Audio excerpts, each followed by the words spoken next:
Yo, guys, what up, man? This is your boy Kofi, back at it with another video with KO Sports Talk. And today, I wanted to make this video going over the Cleveland Browns game, the Chicago Bears versus the Cleveland Browns game. And I'm still waiting for my co-host to come. But this past Saturday, the Chicago Bears faced the Cleveland Browns. And Justin Fields went off for 3 touchdowns for 156 yards for a near passer rating of 146.9.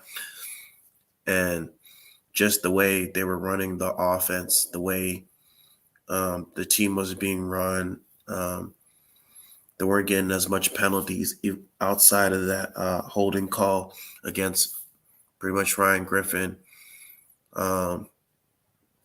This team overall has been looking really good so far. And just even not just Justin Fields, like the offensive line, the way they're standing up for Justin Fields after he got that late hit during the second quarter of the game. It was like a 2nd and 5 play when pretty much they were running a bootleg play and no one was open. Well, no, they're running a drop back pass, and during that A gap, the A gap was open, and it left a lot of running room. And so Justin Fields, he took off. It was a 2nd and 5 play, so he took off, and right when he was taking off, he slid, and this guy he hit. He gave him a late hit to his head, and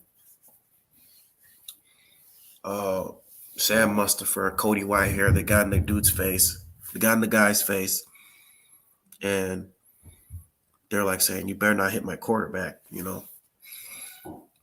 And this didn't happen last year. This did not happen last year with the old regime.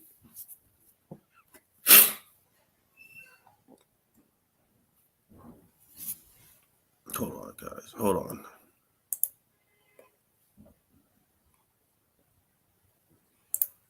Hold on for a sec.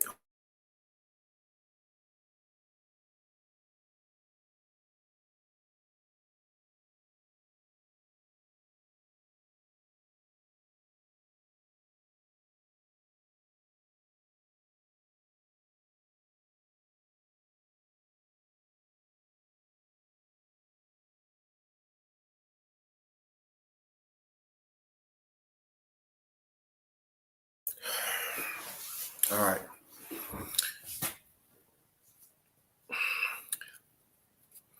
So, like as I was saying, hold on. Okay. As I was saying,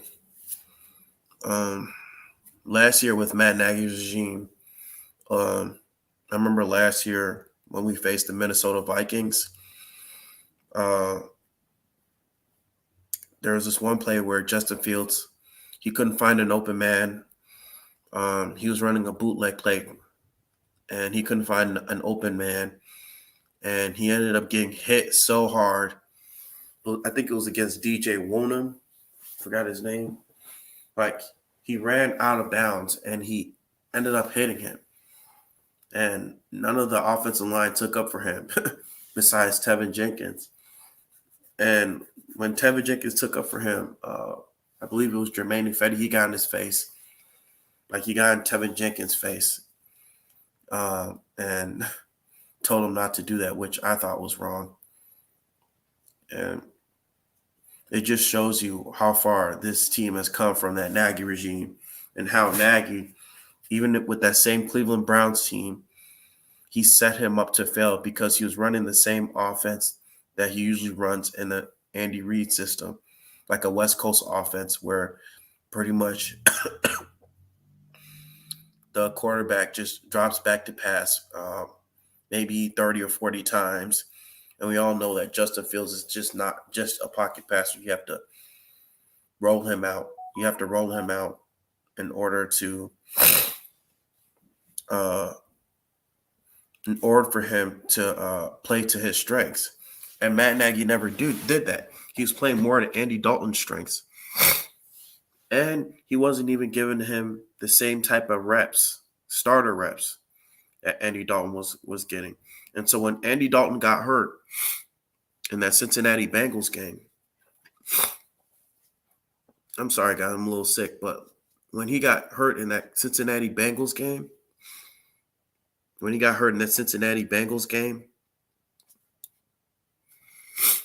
that's when he had to put in Justin Fields. And when he became the starter for that Cleveland Browns game, he was running the same offense. Hence, that's why he got sacked 9 times, because he kept dropping him back to pass and running all these curl routes, these end around routes. That wasn't working in the team's favor. That wasn't working in the offense's favor.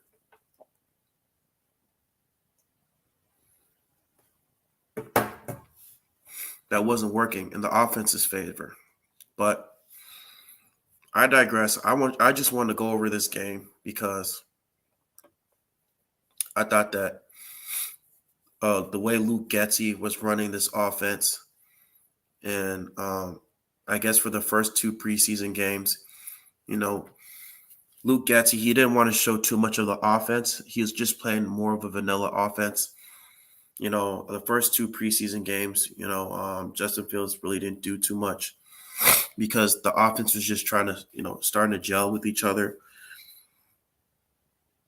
The first game against the Kansas City Chiefs was more of a dress rehearsal, more of like a first play drive. Justin Fields didn't play much. The same thing with the Seattle. Even though they scored a field goal, it wasn't much. But I thought that what the coaching staff did, with Matt Eberflus and Luke Getsy, trying to get him to play, get him more of that starter rep, get him more of a free flowing offense of running this wide back system that the Shanahan style offense runs. And here we go. I got my co-host. Y'all know him as Chuck Full Damage. Here's my co-host, Chuck Miller. What's good, my brother? Hey, what's good, bro? What's good, man? What's going on out here at KO Sports Land? What's going on? Just talking about this Cleveland Browns game that happened last Saturday. Yes. And I just wanted the major. Did you see the major? He was on the field, baby. The major. Yeah, he was. And saluting hard out there, brother. Saluting hard.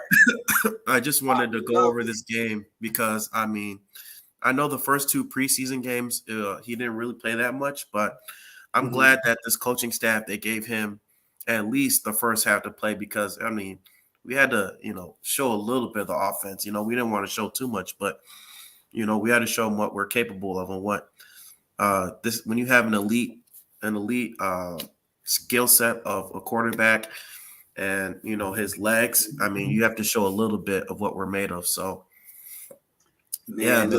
I got to be honest with you, bro. I was thoroughly impressed with the coaching staff and the decision making, bro. I'm not gonna lie, bro. I had no faith going into the season in Matt Eberflus, however you say his name, and Luke Getsy. I really didn't know. I know he came from Green Bay, but I really didn't know what to expect from him because I've never seen him in an offensive coordinator position. But, bro, it was refreshing to see the Bears have a coaching staff that actually turned the quarterback loose to play and demonstrate the skill set that we saw on Saturday from Justin Fields. It was refreshing, bro. Yeah, it was. It was refreshing. It was refreshing. And I just wanted to show this game. All right, I just wanted to show a little bit of this game that just happened, man. Like, there's this one play that I really liked. It was a Dante Pettis. He did like a no-look pass. He did like a no-look pass. I was like, man. Yeah, it was beautiful. It was beautiful. I know exactly what you're talking about, bro. Able to get a little point by Justin Justin Fields. I think this is it right here. They're going to be the one not going before halftime because you don't want the tension to get. This is it right here. I'm going to go The little back. Fields and So I'm just like, they're running like a shotgun, typical shotgun, 3rd and 9. And this is what's so great about Justin Fields, man. Like in these 3rd down situations, man, like when it comes down to these 3rd down situations, this is where he becomes so dangerous. So I'm gonna becomes dangerous. And so you gotta take what the defense is gonna give you. So look at this play. So he drops back to pass, right? Right. So he's looking at his first receiver. No one is open. He's looking at his first. No one's open. Second, no one's open. And look, Cody Whitehair gets beat right here, and he's able to recognize that pressure. And look right here. He's able to use his athleticism. He turns the corner. He's looking for somebody. He looks because I guess on this play he was trying to look towards maybe David Montgomery or somebody down there, but he ends up. No, actually, he was looking towards Darnell Mooney. You couldn't see that, but he was looking to Darnell Mooney in that play. But instead of looking, he wanted to trick this defender because he saw that Darnell Mooney is a threat and that's one of his best receivers. And so he did this no look pass. He sees Dante Pettis. He doesn't see him, but he's able to recognize that play, that no look play, and is able to give it to Dante Pettis, which is crazy. That is beautiful. That is beautiful. Right. That is beautiful. And we could show more plays, with the touchdowns if you want to, go through more. Oh, definitely. I mean, the touchdowns were just beautiful. I got to be honest with you, and I know it's a lot of Bear haters out here. And that pass to Ryan Griffin, we can go over that one too. Oh, my God.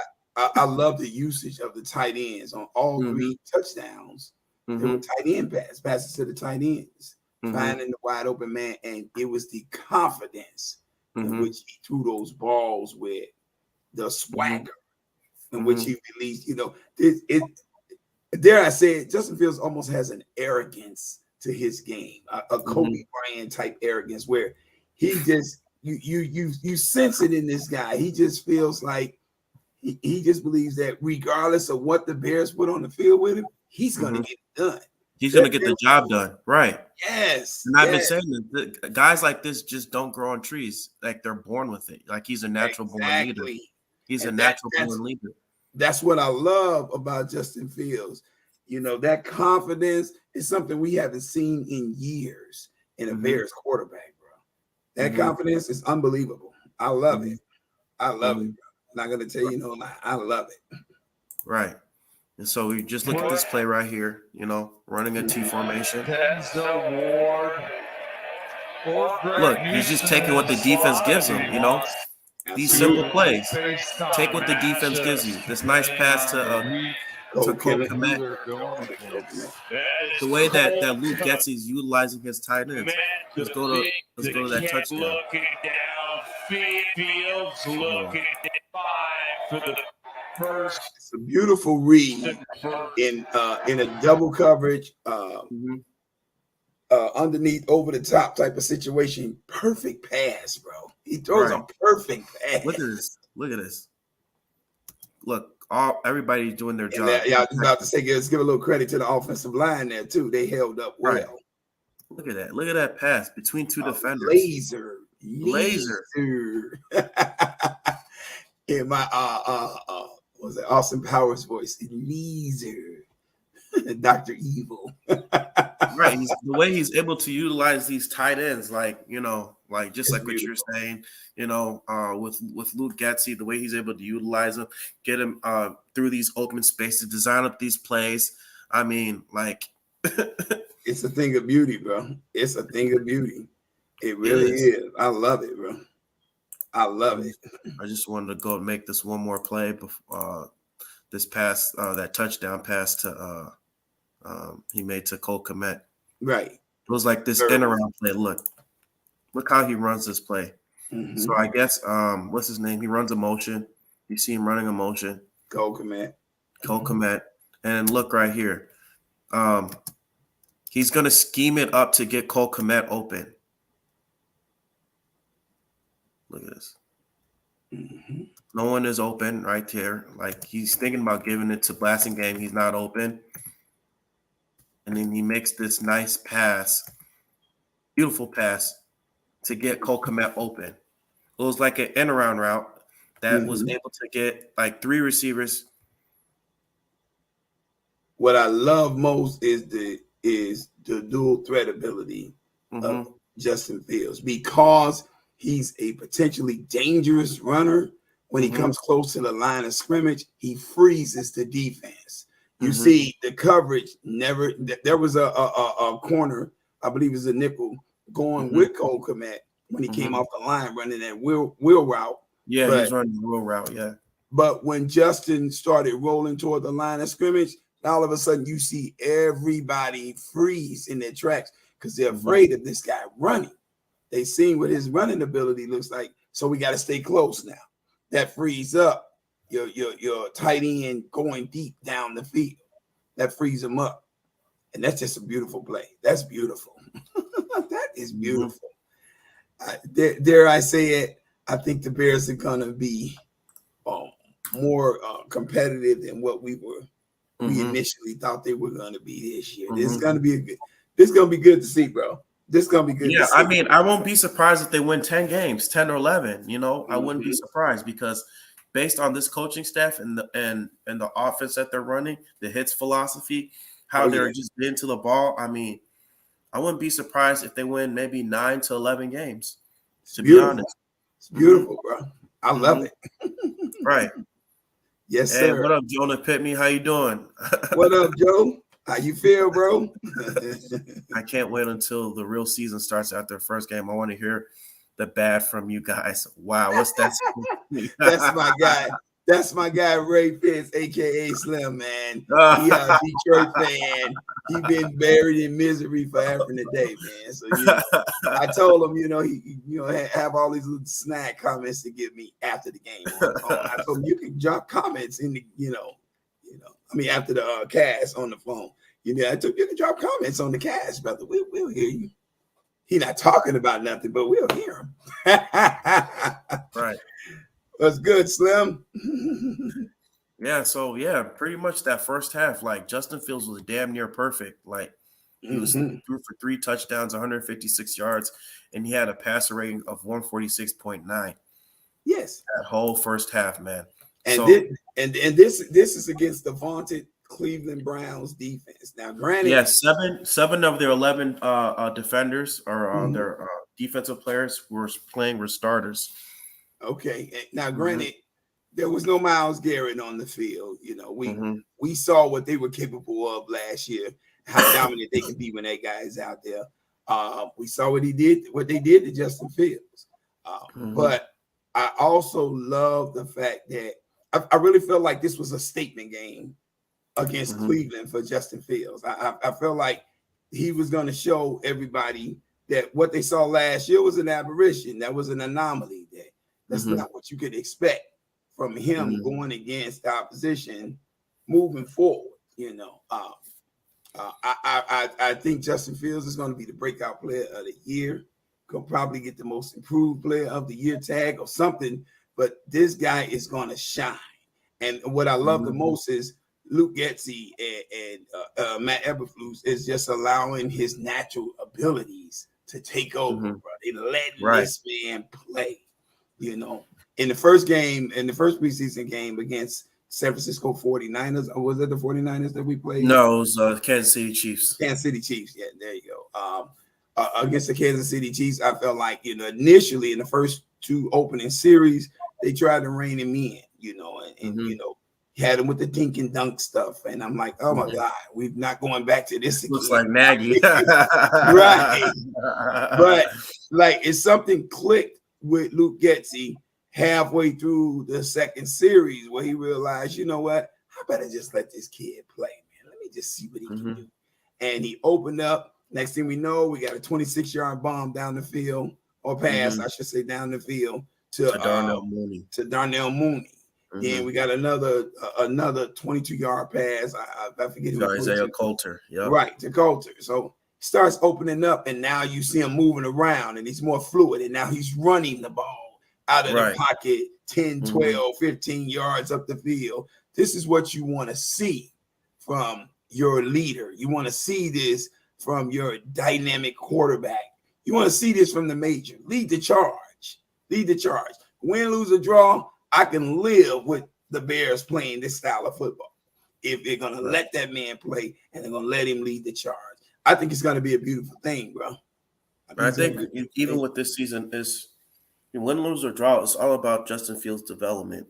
I mean, if you look at, other quarterbacks, like let's say Josh Allen, he didn't start off hot, People are comparing him to Josh Allen.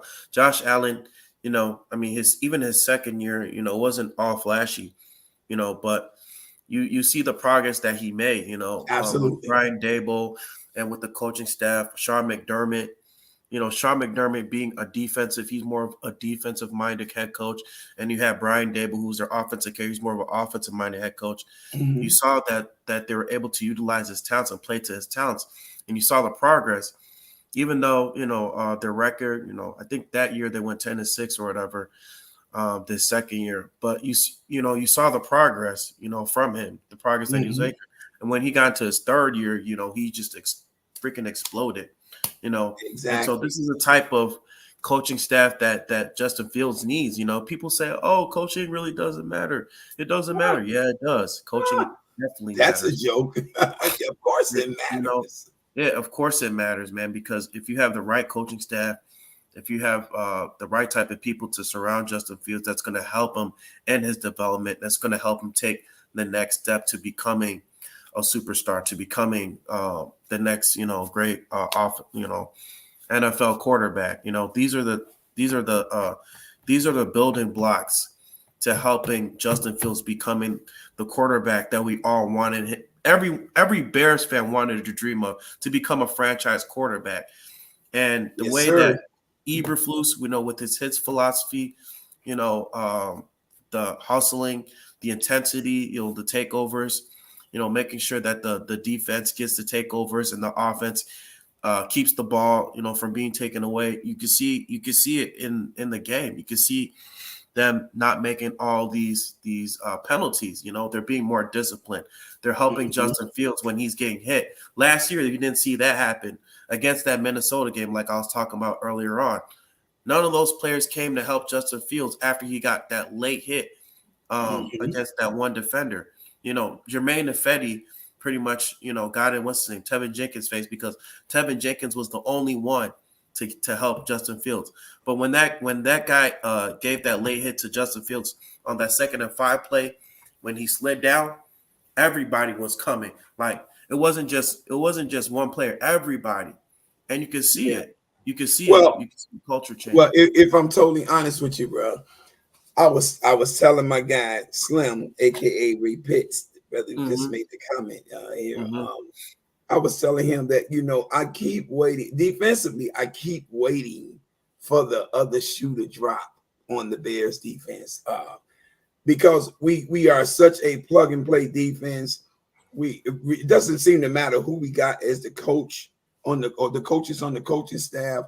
We are always defensive minded, and we are always, our strength is always the defense. So, with Matt Eberflus coming in and talking all this good defensive stuff and what he's did in Indianapolis and so on and so forth, I just keep waiting for the Bears to bring the wrong guy in and some kind of way botch the defense up. That doesn't seem to happen, and I'm thrilled with that, because you got to have something to hang your hat on. Offense has always been our Achilles heel, but defense has always been our strong suit. It's always been our strong point. So I love the fact that the defensive players are buying in to the new guy's system, regardless of who this new guy is. And that's year in and year out. I love when I'm watching, was that Dearness Johnson run the balls Saturday for Cleveland? Darrington? I think not Darrington. He's a running back, right? That's Dearness Johnson. That's his name. Dearness Johnson. Okay. Okay. So I'm watching this guy run, and I'm looking at the Bears defense, how we're rallying to the ball, It's 6, 7, 8 guys all over him. All swarming. Yeah, and I love that. I love that. But what that also tells me is that not only when I see the Bears defense swarming like that, not only are they confident in their play and their ability to get to the ball and and shut down an offense, but it also tells me that they're feeding. They believe in the swagger of the offense. They see what the offense is bringing. They see the confidence that Justin Fields is bringing to the table, and that's a rallying point for a defense. That makes them want to play. You know what I mean? It makes them hungry. Now, granted, it's preseason. I'm gonna keep it in perspective, so we're not gonna say this is Super Bowl or bust type thing. But I love to see that, bro. I love to see that. You want to see progressions. You want to see, a mounting progression taking place. You want to see evolution coming to your team. And right now, we're seeing that with the Bears. We're seeing the development. I love it, bro. I love it. And Yeah. Justin Fields, he's the cornerstone of all of that. He's the centerpiece, bro. He making all this happen right now, and I don't even think he realizes it. Right.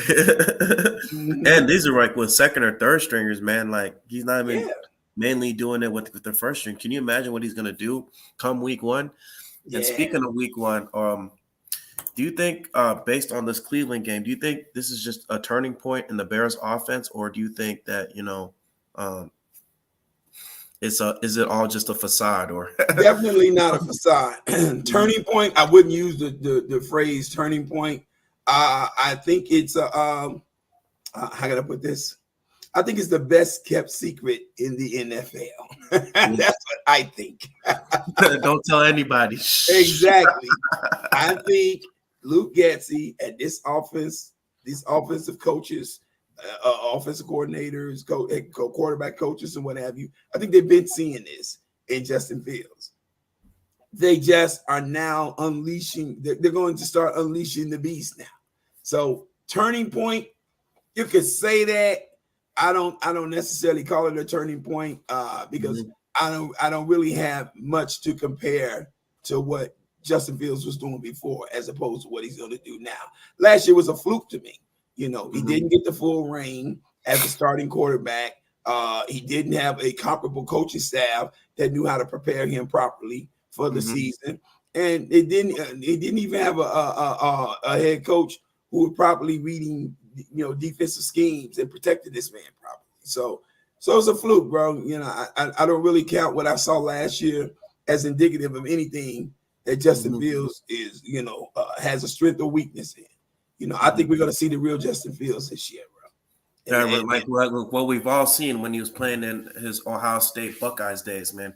We're going to see that type of player, man. And even when he was playing with Ohio State, like he kind of relied a lot on with his tight ends, especially that game, against the Clemson game, like he relied a lot on his tight ends, and you know how much he loves his tight ends, And so I think even with Cole Kmet, man, like the guy, I think he's gonna have a breakout season, Definitely.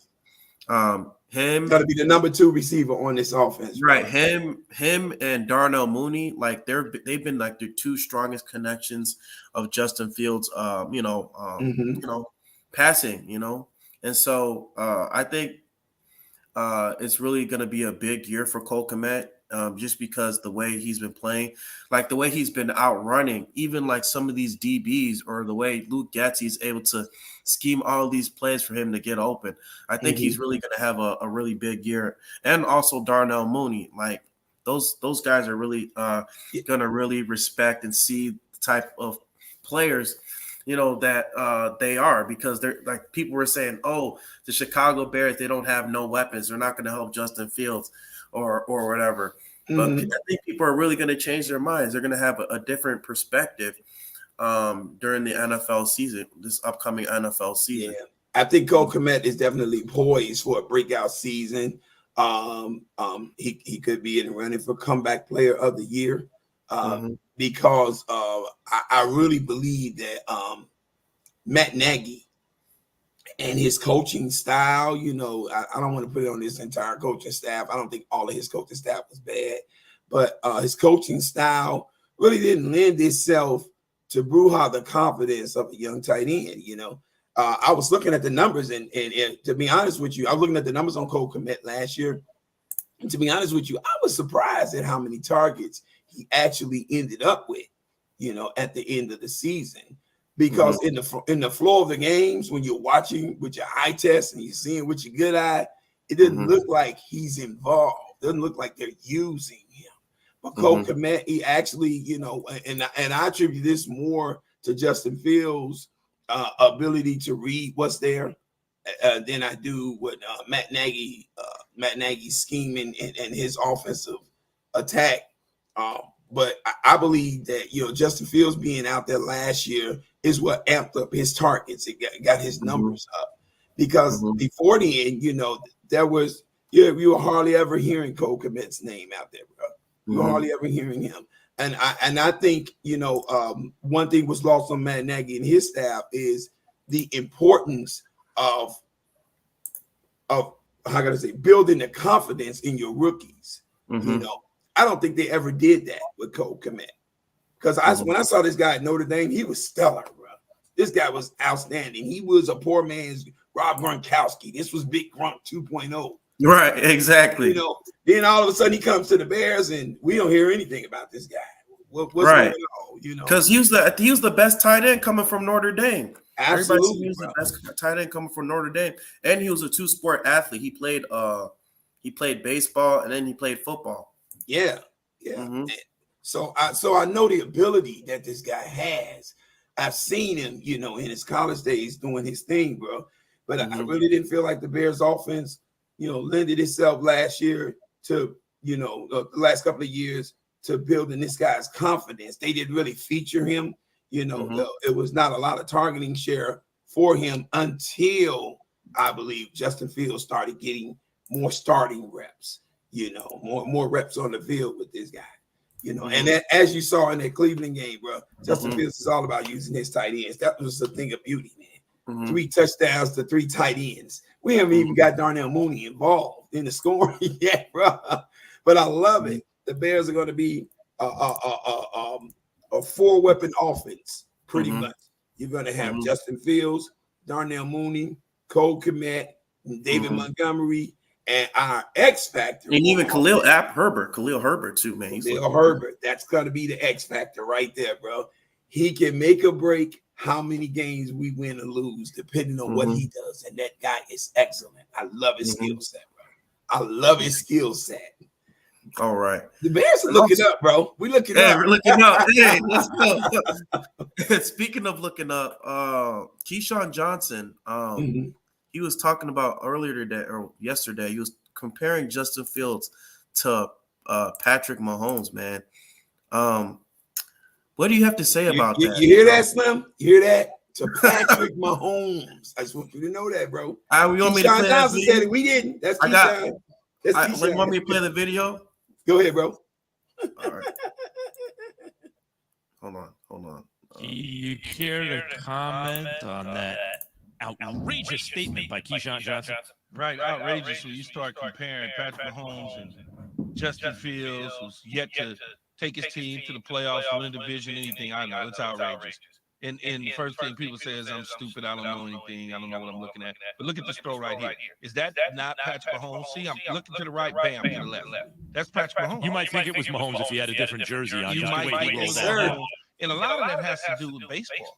And as I start to look at and break things down with Patrick Mahomes, as well as Kyler Murray, as well as Justin Fields, a lot of the way that they deliver the football, how they throw, it's in their mechanics and their training from baseball. And that's my comparison. My comparison isn't he's going to 4 Super Bowls in 1 year. That's not the comparison. That's not what I'm saying. What I am saying is his mechanics, his style reminds me a lot of Patrick Mahomes. Yep. What do you think about what he said?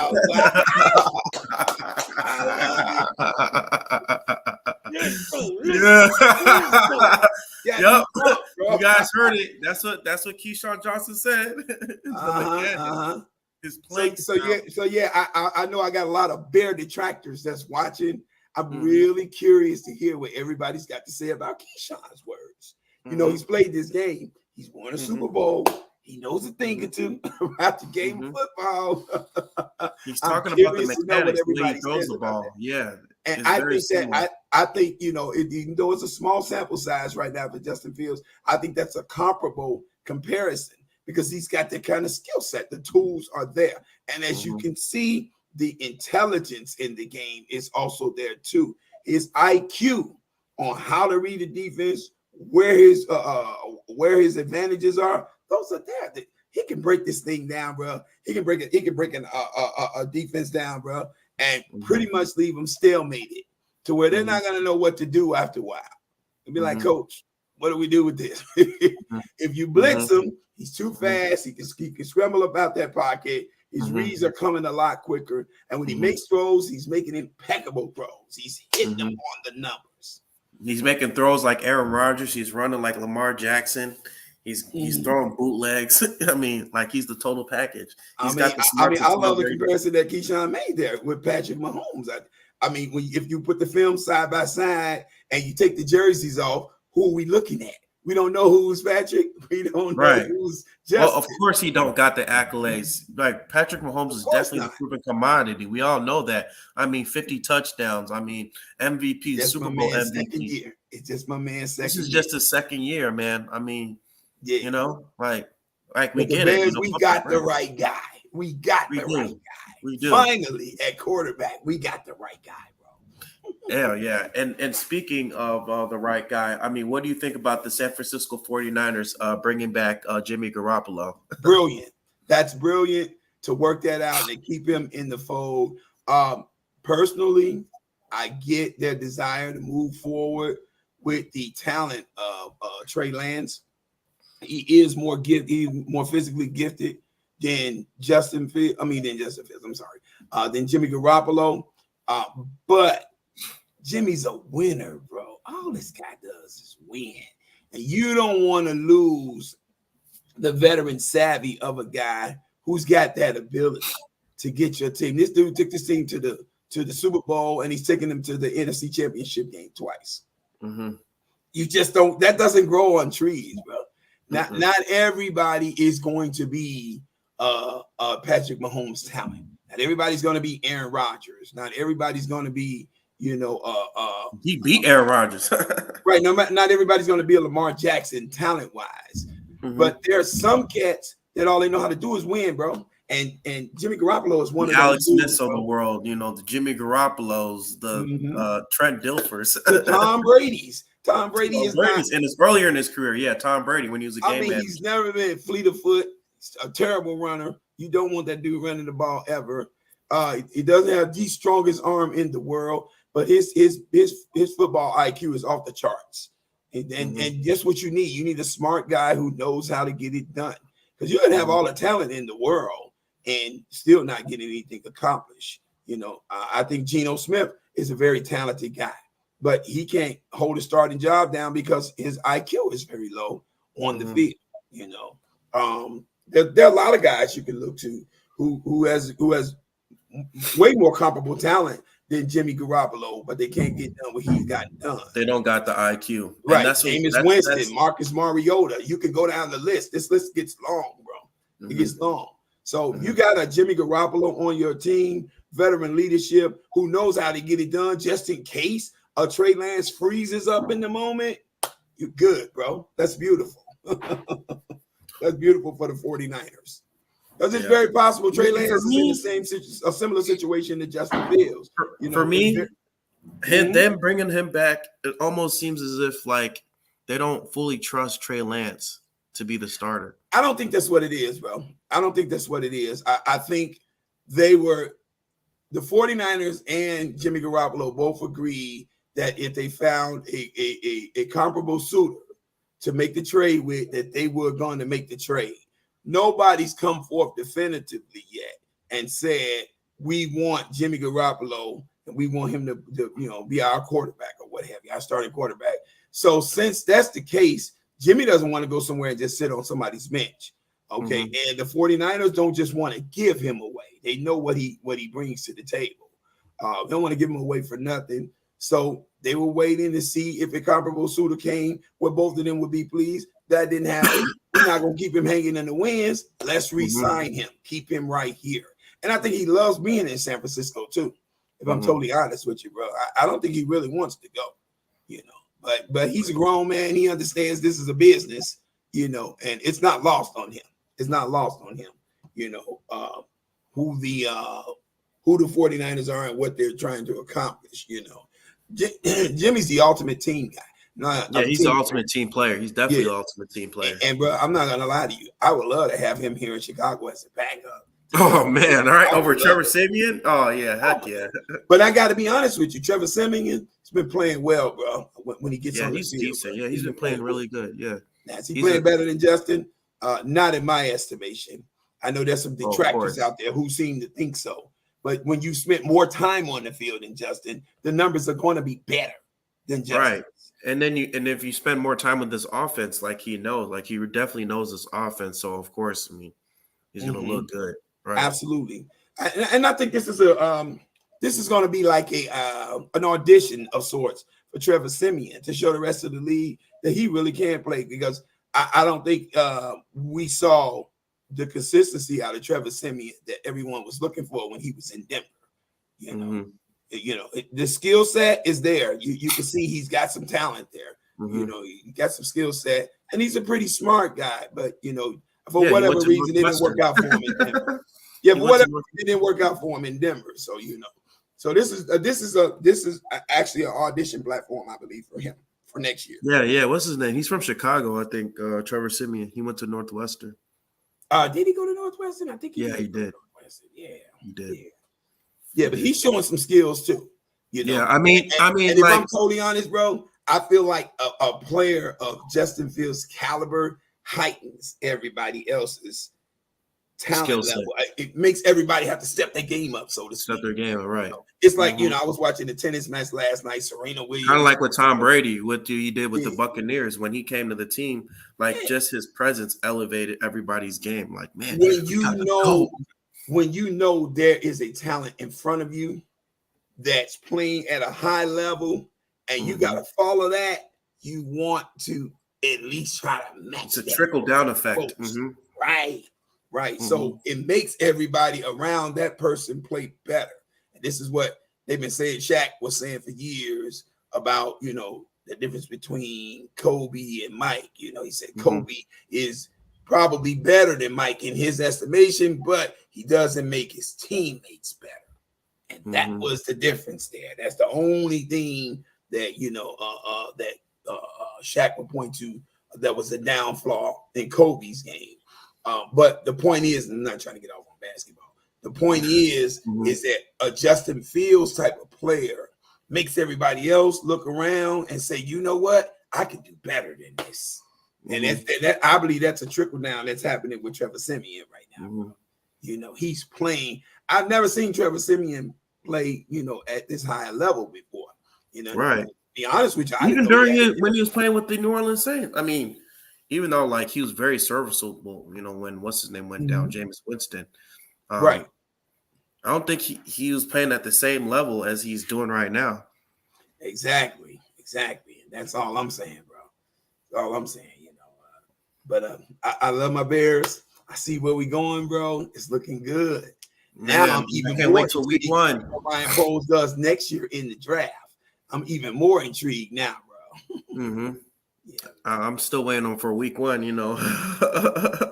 Yeah, week bro. one. Because I think when is the first game? I think is it September 9th? 11th. September 11th. Oh, I mean just overall, the NFL regular season. Then is it the 9th or is it the 8th? Let me check. I know I think it's the 9th. It's the Buffalo Bills. They're playing the Rams. Oh, that's gonna be a good game. Yeah, that's a Thursday night game, bro. Oh, damn, that's gonna be a good game. Thursday night, yeah, bro. I mean, the Rams versus that could be a Super Bowl preview of sorts. Yeah, man. The Rams versus the Bills. Yeah, bro. Yeah. I mean, first game of the year. Not really what you want to judge those two teams by, because you know, it takes some time to get in rhythm sometimes for these offenses and what have you. Everybody's just starting to get up to game speed and all of that other stuff. So, you know, I don't know if you want to judge them by that, but it can be a measuring stick for both of those organizations. Show them how much more work they got to do, you know. I think the Rams definitely, because they're the Super Bowl champ, they got to be the standard. And Buffalo's like right here. They real close. They got to beat Kansas City, man. that's yeah. Well, I mean, that's why they brought Von Miller in, bro. Got to get some pressure on the quarterback, bro. Brilliant move on their part, man. They showing up some holes, and they showed up some holes in the defense. Yeah, I really like their defensive line. You know, Gregory Rousseau, that guy's been playing lights out. Yes, sir. You got Tremaine Edmonds, and you got Von Miller, and then Tre'Davious White, like their cornerback. I mean, shoot. Yeah, bro. Yeah. Their defense is gonna look good. They're serious, man. Buffalo is serious. That you know. They want to win. Like they're not. No, we're not playing no games. We want to win. I gotta almost give them the nod as the favorite to win the Super Bowl. Let's just hope they're not the Buffaloes of the 90s where they get so close and they never win a championship. Don't remind me, bro. That was horrible. It was hard to watch the Bills. Because I would watch them go to 4 straight Super Bowls and not win one. Man, Jim Kelly looking great. Thurman Thomas looking awesome coming out the backfield. Andre Smith catching everything, the most ridiculous catches you ever want to see. They couldn't get it done in the biggest moments, man. Field goal kicker, botched the field goal. Right. Game. Oh, my God, it was horrible. And then when they ran up on the Cowboys, the Cowboys were trouncing him, man. That was the best offensive line I ever seen in my life. So they were running everybody over, bro. They were just. Oh, and look who we have here. Bruce Smith now was too little for them, bro. We got the toilet fan, Don Burn. Preseason game, the turning point, most delusional fan base ever. Says a Lions fan, you want to talk. Oh, Don Burn, like I think he's a secret Bears fan, man. Like he's always coming on my channel every single time. He goes on a lot of Bears content creator channels, and he's always saying Detroit versus everybody. Okay, Mr. Don Burn. Yeah, Detroit versus everybody. He's just jealous because we got a quarterback and you got Jared Goff, who almost went 0-17. Jared Goofball. I mean, golf. Yeah, that dude. Golf, right. Yeah, man. Yeah. Hey, I got to be honest, though. I will give you your team one little tidbit of credit, Don. Detroit's looking up this year, bro. Not going to lie, man. That's not going to be a cellar-dweller team this year, bro. I don't see that. That's all you need is a quarterback. Yeah. Hey, got a hot take for you, bro. What is it? Got nothing to do with the Bears, Detroit, or anything over here in the NFC North.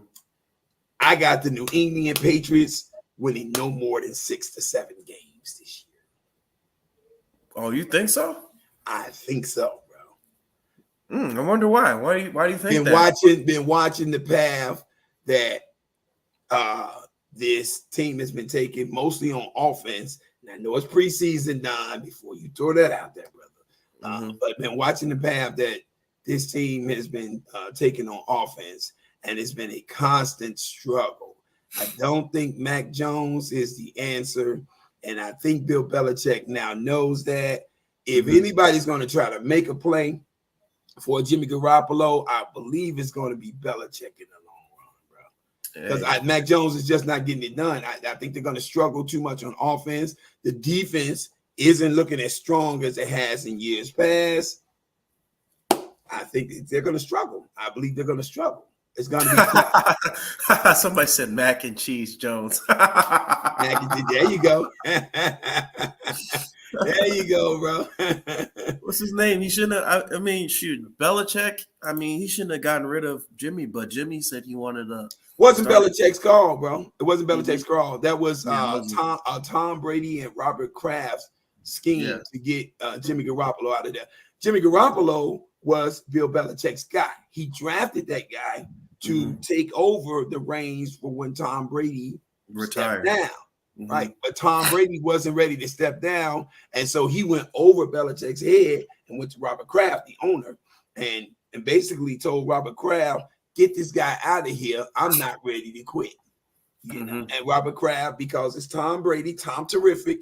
I mean, he's not going to turn that dude down. He went and he traded him. And Belichick almost left the team because of that, bro. He almost left the team because of that. They had to have a sit down like men and hash it out to keep them together, bro. Yeah. Belichick almost left the team because of that. He loved Jimmy Garoppolo, bro. Right, because Jimmy, I mean, I was like, man, why did they get rid of Jimmy, man? Jimmy was a pretty good serviceable quarterback. You know, they got rid of him because Tom didn't want him there, bro. He was the heir apparent to Tom Brady, and Tom wasn't having that, bro. Like, no. Oh, yeah. Tom Brady, you know. Yeah, and they ended up winning. It worked out for him though. Tom won more Super Bowls than anybody in history, so who can complain, bro? Right, they won another Super Bowl after they shipped him off. So I mean, right. I think they won 2 more after that, bro.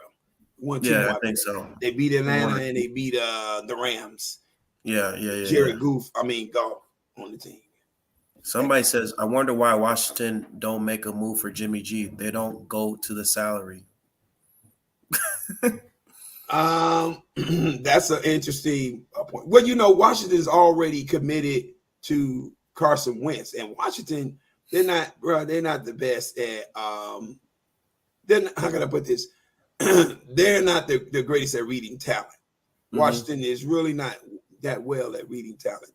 Carson Wentz looks like he has the tools, he has all of the potential, but he's never lived up to that potential, bro. If you got a guy like Jimmy G, who's a proven talent, who's taken a team to a Super Bowl, who's shown you that even with his lack of skill set, he can still get it done and still take this team, you know, to the brink of greatness and success. He can get success out the team and still take him to the brink of greatness. Why wouldn't you want to go get him? He would make sense. He would make sense, but Washington's not going to go get him because it's Washington. Right. And I still think, I don't know, did I say we were going to lose to Washington? I think I did, but I mean, with the way I don't know why. I don't know. Carson Wentz going to beat us with, bro? Chase Young just went down. Scary Terry, man. They got a good defense, though. Scary Terry. They got some good serviceable weapons. Chase Young just went down. What are they going to beat us with? Chase Young. Wait, he's hurt for the entire season? I don't know about for the entire season, but I don't think he's going to play game 1 or whenever we play him. I don't think he's going to be out there, bro. And that's big. That's huge for that defense, bro. Chase Young going down, defensive end, bro. That's pretty big, there, bro. That's pretty big. Man. I don't recall what the injury was on Chase, but I do know that he went down, bro. He went down. Let me see if I can find out here real quick. What went on with Chase? But anyway, man, I can't wait for the NFL season to start, man, and just with the growth of Justin Fields and just with this team and just even with the 53-man roster, I mean, I really do hope that one kid from Wisconsin, he's been playing lights out. I think his name is Jack Sanborn. That kid from for Wisconsin, he's been playing really well. Okay. Yeah, bro. Definitely. Things are just looking up for the Bears, man. And I love where we're going, bro. I love the direction that we're moving in right now. Let me see here. Chase Young injury. Chase Young. Yeah. Okay. The Commanders, Chase Young not expected to return from the ACL injury until mid-season. Ooh, ACL. Yes, sir. Ooh, yes, sir. Man. ACL now, I think. Because they're giving him mid-season, I know that it's not a tear, because a tear would mean his season was done, But he probably got an ACL strain of some sort, and they don't want to play with things like that, bro. Those could be, career. That could be 2 years sitting max, if he gets a tear in it. But Washington, they got a lot to prove, bro. They got a lot to show me, and I don't think they're comparable to what the Bears are going to bring to the table, bro. I just don't. So I don't know how you would give them a win over us. I'd have to see it. Because they're saying the Commanders moved Chase Young to the reserve pup list, sidelines for at least 4 games. but Young may not make his debut until week 5, and who knows if he might. Young is not expected to come back closer to midseason. The former defensive rookie of the year is recovering from a right ACL tear. Oh, it is a tear? Yeah. It is a tear? Well, he went down last year. I think it went down in November of week 10 last year against the Eagles. So, okay. yeah. Okay. I just know that he's not – I don't expect him to be back and ready to play against the Bears, bro. You know, I just don't expect him. And even if he's back, he's going to be rusty, bro. Game speed to a totally different animal, bro. That's a totally different animal. Grandiers says, this is my first time your CG Sports said to come check you out. You're a Bears fan? Of course I'm a Bears fan. Everything Chicago sports. I cover the Chicago Bulls. I cover the Chicago Bears. Sometimes I cover the White Sox, but I mainly cover the Chicago Bears and the Chicago Bulls. And I talk about how the media, man, speaking of the media, man, everybody was downing the Bears straight. Did you see what Mike Martz said? You remember Mike Martz? Yeah, I remember Mike Martz. Who doesn't remember Mike Martz? Offense. The guy said the Bears' offense was going to be worse than the 0-16 Lions. Hold on for a quick sec. Can you talk to the fans real quick? I gotta make this quick call real quick. Yeah, sure. Yeah, Mike Martz is a maniacal nut job. He's always been that. That is nothing new coming from Mike Martz. Mike Martz is one of those, how can I say, he's like a mad scientist type of dude. You know, he the kind of guy that thinks he's got all the answers and nobody else knows what they're talking about but him, you know. And so when you hear Mike Martz, you got to kind of take everything he has with a grain of salt. If you recall, when he was here in Chicago, because he was our offensive coordinator, the year that the Bears went to the NFC Championship game with Jay Cutler, he bumped heads with Lovie Smith because he was telling Lovie how he was going to do things. And come to playoff in the middle of the playoff game, he basically told Lovie he was taking things over, and Lovie had to chin check him and put him back in his place. So Mike Martz, this is not the bastion of wisdom here that we're talking about. Mike Martz, he can be an idiot at times, bro. I actually was going to make an ether video. I was going to make a diss video of Mike Martz, but I forgot to do that. You don't need to. The NFL's already made a diss video. Like he was known you can't get a job he was infamously known for that Minnesota game where Jay Cutler cussed at him. He's like, you mother effer. Yeah, because Mike Martz a jerk. He's a jerk. But he's a brilliant jerk now. Mike Martz can design an offense, bro.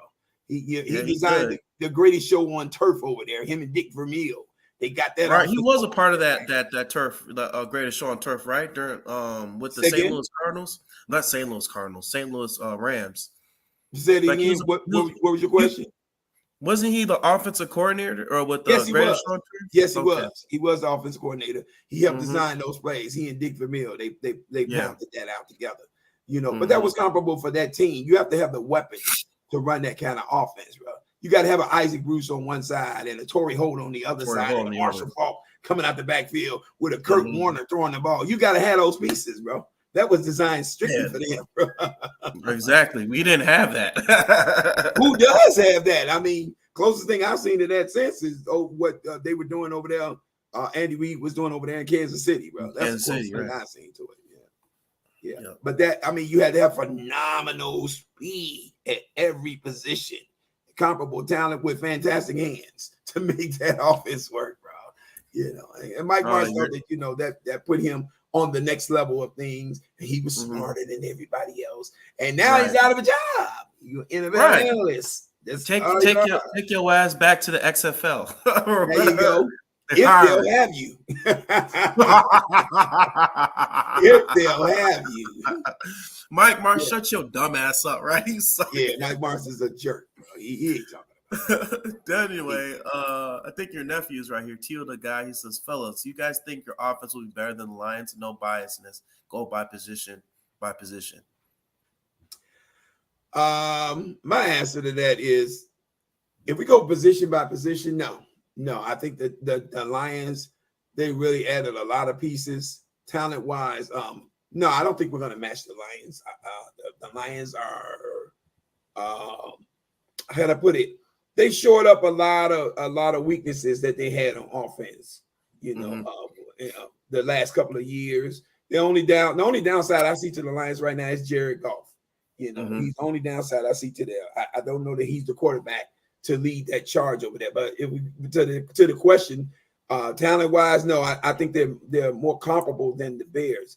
I think the Bears can get comparable results to the Lions, though, because of the way Justin Fields plays and because of the liberty that I see they're giving him to be able to, you know, produce in this offense. I don't think you all the time need overly talented guys at every position. You need overly talented guys at every position in order to get results. You got the proper role players. You got guys that make the catches. You got guys that know how to run the plays, that, you know, that put themselves in the proper position. That's all you really need, you know, to get things done, to get W's in the NFL. I think the Bears have a lot of role players. I think we're understaffed at the wide receiver position, but I think we can get it done. We can, you know, be at least on par with the Lions, if not slightly better.